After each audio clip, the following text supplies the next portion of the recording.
사법부가 개인과 정당의 하수인 노릇을 하는데 존경에 표시할 필요 있나? 어느 지역의 재판정이나 판사가 입장할 때 방청석에 있는 분들에게 기립할 것을 요구한다. 이것이야말로 구시대적인 행태지만 사법부에 대한 존경을 표시한다는 의미로 따라 주었다. 하지만 현재의 사법부에는 존경할 가치를 찾아볼 수 없는데 기립할 필요 있을까? 사법부 스스로가 자정 노력도 못할 뿐 아니라 오히려 편파적인 재판을 하고 있다는 지적이 나오니 말이다. 국회나 정당이나 사법부가 내 편 내 편으로 나뉘어 법과 원칙이 아닌 권력에 편중하는 모습을 보이고 자유민주주의 국가에서 좌우로 편향된 자들이 판사라고 깝죽거리는 모습을 보이니 말이다. 법은 만인에게 평등하다? 이제는 그런 소리는 개나 주라고 하고 있다. 절대 평등하지 않고 판결을 제대로 하지 않으며 질질 끌어 국민의 혈세가 줄줄 새게 만들고 있기 때문이다. 임기를 다 마친 후에 최종 판결을 유죄로 하니 그 임기 동안 권력과 국민의 혈세로 배를 채우는 자들이 있었으니 그 책임은 사법부에 있다고 말할 수 있을 것이다.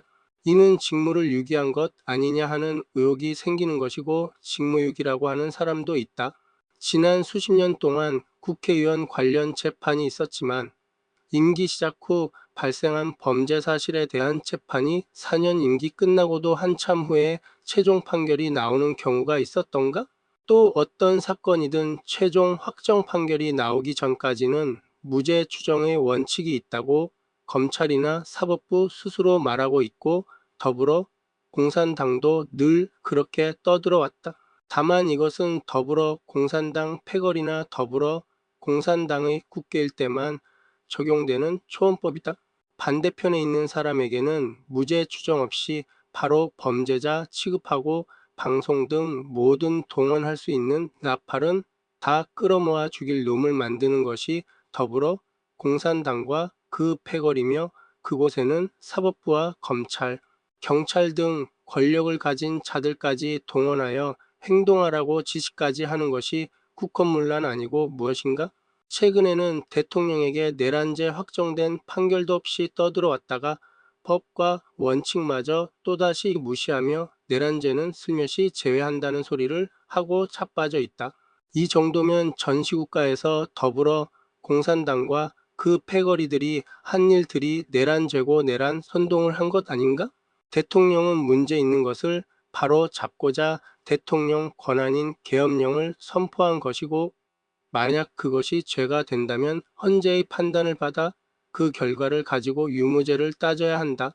그런데 한술 더 떠서 헌재가 또 박근혜 대통령 때처럼 절차 무시하고 수정하려고 하니 헌재 폐지론이 슬슬 나오고 있는 것 아닌가 생각된다. 상대방에게는 법과 질서를 지키라고 강요하면서 정작 자신들은 법과 질서는 개에게 줘버린 행동을 하는 내로남불 이중잣대로 떠들고 있는 모습을 또다시 보여주고 있다.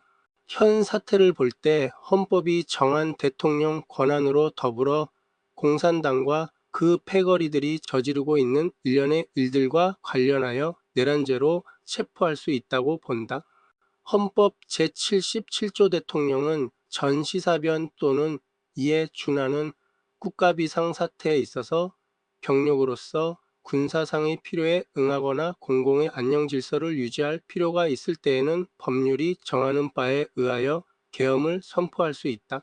다시 한번 말하지만 대한민국은 현재 전쟁 중 일시적인 국제적 개입을 통해 정전 70여 년이 흐른 것일 뿐 대한민국은 여전히 전쟁 중인 국가라는 말이다.